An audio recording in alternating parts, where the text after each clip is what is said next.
Habang tumatagal ay mas nagiging advanced pa lalo ang teknolohiya ngayon pagdating sa mga pangunahing gamit at lalo na din sa mga transportasyon. Ang paglabas ng bagong modelo na naman ng Yamaha, isang motorsiklong scooter na posibleng makasama sa pagpipilian nating motorsiklo sa susunod na taon. Kung ikaw ay nagpaplano pa lamang kumuha o magkaroon ng isang bagong motorsiklo, ay mas maiging malaman mo rin ito. Ang bagong Yamaha X-Force 155, isang na-upgrade na features at specs sa motor na ito ang alamin natin at ano nga ba ang magiging advantage at disadvantage nito kasama ng kabuang presyo at siguradong isa rin ito sa magugustuhan ninyong mga kaibigan dahil sa maraming bagong features na meron na sa motorsiklong ito. Pero bago yan syempre, kung bago ka pa lamang po dito sa aking channel, baka naman kapatid kung pwede ay pakihit ang subscribe at notification bell icon para lagi kang updated sa ating motorcycle news and reviews. Huwag din kalimutan na mag-follow sa ating Facebook page. Inilabas ang bagong modelo ng Yamaha X-Force 155 sa Japanese market kamakailan lang.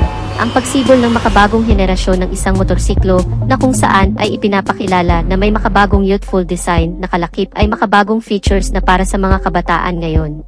Ang pagkakaroon ng mga agresibong disenyo at estilo ng kanyang front face na may daytime running light na makikita sa center position at dagdagan pa yan ng naka-vertical signal lamps na sa ibaba naman nakalagay, sinamahan ng napakaangas na headlight at smooth type windscreen protector nito na mas nagpaangas palalo sa external design at overall features.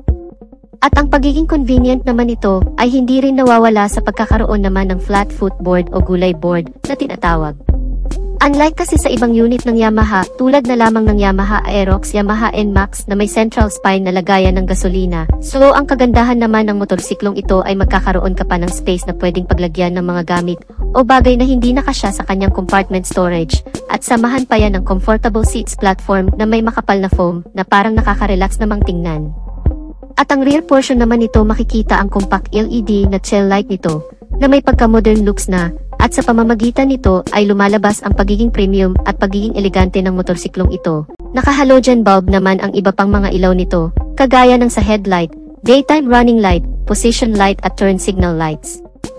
In terms naman sa mga features pa na meron sa motorsiklong ito, ang instrument cluster ng motorsiklong ito ay naka-LCD display. Ang kagandahan naman ito ay may kasama na itong Bluetooth connectivity, na kung saan ay pwede mong i-konekta ang cellphone mo dito, lalo na kapag ikaw ay nagda-drive at may inaasahan kang importanteng tawag or text message, ay mas mabilis mo makikita ang notification sa screen ng instrument cluster nito kapag may na-receive na call or text ang cellphone mo. Kaya mas magiging kampante ka na wala kang mamimiss na mahalagang bagay o mensahe mula sa cellphone mo. Meron rin itong Way Connect system ng Yamaha, ang sistemang ito na kung saan ay mamonitor mo ang maintenance recommendation mula sa motorsiklong ito at ibang aktibidad maging kanyang last parking location. Bago lang din ito na sistema ng Yamaha na kung saan nagagamit na rin sa ibang modelo nito. At bukod pa dyan ay may kasama na rin itong USB port charging system na po pwede na rin mag-charge ng cellphone habang ikaw ay nagda-drive. Karagdagang convenient din naman dahil kapag alam mong lowbat ka na ay hindi mo na kailangan pang mag-stop over sa mga charging station dahil makakapag-charge ka na rin dito mismo sa motorsiklo. At syempre kung napaka-convenient nito ay hindi naman nawawala ang pagiging safety naman ng motorsiklong ito. Dahil pagdating sa kanyang mga safety features ay siguradong mapabibilib ka rin. Ang pagkakaroon ng advantage sa safety features din kasi ang hinahanap ng marami, lalo na kung ikaw ay baguhan pa lamang sa pagmamaneho ng motorsiklo. Ang pagkakaroon nito ng naka-dual channel ABS sensor, ang isa rin sa ipinagmamalaki ng motorsiklong ito na kung saan ay mas magiging confident ka na rin kung mapatakbo mo man ng napakabilis at bigla mong napindot ang brake lever nito, ay safe na makakapag-brake nang hindi ka tumatalsik o ma-out of balance.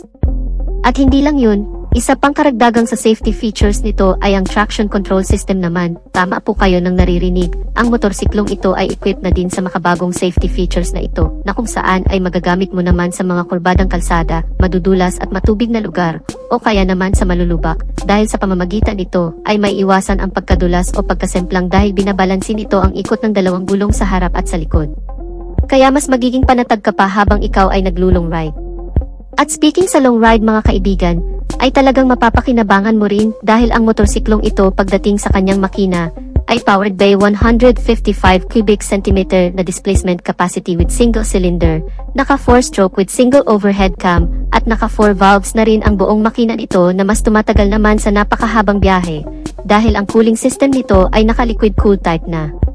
At syempre, hindi pa rin mawawala ang Blue Core Technology at ang VVA o Variable Valve Actuation na kung saan ay pinapaganda pa lalo ang takbo ng makina at mas pinapatipid na rin ang pagkonsumo sa gas. Ang makina ng motorsiklong ito ay dinagdagan na rin ng isa pang feature na SMG o Smart Motor Generator na ang ibig sabihin ay mas tahimik at smooth na ang andar ng makina nito na hindi na rin maingay ang ugong at isa pa sa kagandahan ng scooter na ito ay hindi na rin ito mausok kaya eco-friendly na rin talaga. Naka-CVT transmission with variable speed at may full tank capacity na 6.1 liters na hindi ka na rin bibitingin kahit ibiyahe naman ito ng hanggang 6 na oras na walang hintuan dahil naka-fuel injected type ang fuel system ay may katipiran na rin naman ang fuel consumption. Naitala na umabot sa 40.9 km per liter, mas matipid ito kung tutuusin sa Yamaha NMAX at mas malaki naman ang tangke sa Yamaha Aerox kaya talagang panalo ang motorsiklong ito. Pagdating naman sa engine performance, dito din talaga natin masusukat ang lakas o ang power output level ng motorsiklong ito sa pagkakaroon naman ng maximum power of 15 horsepower sa kada 8,000 revolution per minute. Habang ang maximum torque naman, ito ay 410 Nm sa kada 6,500 RPM, malakas-lakas na rin naman ang ganong klaseng arangkada ng makina, yun nga lang pagdating sa top speed o buong bilis na inilabas na ng motorsiklong ito. Batay na rin sa ilang pagsusuri at test drive na ginawa ng Yamaha, ito ay umaabot sa bilis na 120 km per hour o halos kapantay lang din ng bilis ng Yamaha Aerox. Para naman sa ilang specs na meron pa sa motorsiklong ito, pagdating sa kanyang chassis and suspensions, ang front suspensions nito ay naka-telescopic fork, habang ang rear suspension naman nito ay naka-swing arm with dual shock absorber. Hindi pa man natin nagagamit ang motorsiklong ito, pero sa tingin ko, base na rin sa experience sa paggamit ng ilang motorsiklo ng Yamaha, tulad na lamang ng Aerox at NMAX, ay mukhang maganda na rin naman ang shock response o laro ng suspensions nito. Kung madadaan mo man sa malulubak mahahumps, sa tingin ko ay hindi na rin naman ganun katagtag at syempre dahil nga sa Yamaha brand ito, ay makasisiguro ka na rin naman sa pagiging matatag, dekalidad, maaasahan ang suspensions ng motorsiklong ito. Ang mga gulong nito ay may sukat sa front na 120/70R13, habang ang rear tire size naman nito ay 130/70R13. Naka-alloy wheel at naka-tubeless na ang mga gulong. Pagdating naman sa braking system nito, ang front brake nito ay naka-hydraulic single disc brake with piston caliper brake na may ABS sensor at ang rear brake naman nito ay naka-hydraulic single disc brake na rin with piston caliper brake na may kasama na ring anti-lock braking system. Ang ilan pa sa mga features na meron sa motorsiklong ito tulad na lamang ng idling stop system, passing light switch, side stand engine cut-off switch at engine check warning. Malawak na rin ang underseat compartment storage na may capacity naman na 23.4 liters na kasyang-kasya naman dito ang full face helmet at meron na rin itong retractable hook na kasama na po pwede mong pagsabitan ng ilang bagay. Mayroon na rin itong bulsa sa may console panel at hindi ka na rin mahihirapan kapag ikaw ay magpapagasolina dahil nasa labas na lang din ang fuel access nito o lagayan ng gasolina na mas advisable naman ito kung gagamitin mo pang deliver dahil hindi mo na kailangan pang bumaba ng motorsiklo at tanggalin kung sakali mang may karga-karga sa likuran. Dahil nasa harapan na mismo ang lagayan ng gasolina nito. Para naman sa dimensions and capacity. Ang buong haba ng motorsiklong ito ay nasa 1,895 mm, may kabuang lapad ito na 760 mm, at may kabuang taas naman na 1,120 mm. Ang ground clearance nito ay 125 mm na may wheelbase size na 1,340 mm. May kabuang taas naman ang upuan nito na umaabot sa 815 mm.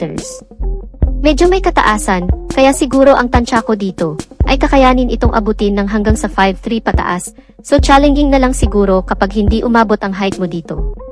Ang buong timbang ng motorsiklong ito ay nasa 130 kilograms. May kabigatan din talaga compare sa other motorcycle scooters. At kung ang presyo naman ang pagbabasehan ay mukhang alam ko na ang magiging reaksyon dito ng karamihan dahil ang kabuang presyo nito sa ibang bansa ay nasa $2,930 na kung i-convert naman natin sa Philippine peso, ito ay aabot ng hanggang sa 164,000 pesos. Yan ay estimated pa lamang at hindi pa yan ang totoong basihan. Available naman ito sa 4 na color variation. Ito ang cold in white, Night Titanium Black, Sandstorm Green, at Meteorite Gray.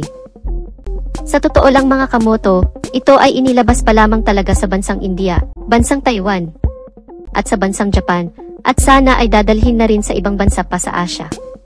And hopefully, sana dalhin din talaga ito dito sa bansa, kasi sa tingin ko ay medyo nahuli, at naungusan na ang Yamaha pagdating sa upgrade ng mga motorsiklo, kaya mas maganda rin sana kung dalhin talaga itong Yamaha X-Force 155 dito sa Pilipinas. So wala pang malinaw na detalye o anumang details na nagmula sa Yamaha kung talagang dadalhin ito dito sa bansang Pilipinas. So dito na natin tatapusin ang video natin mga ka-Wizard Moto.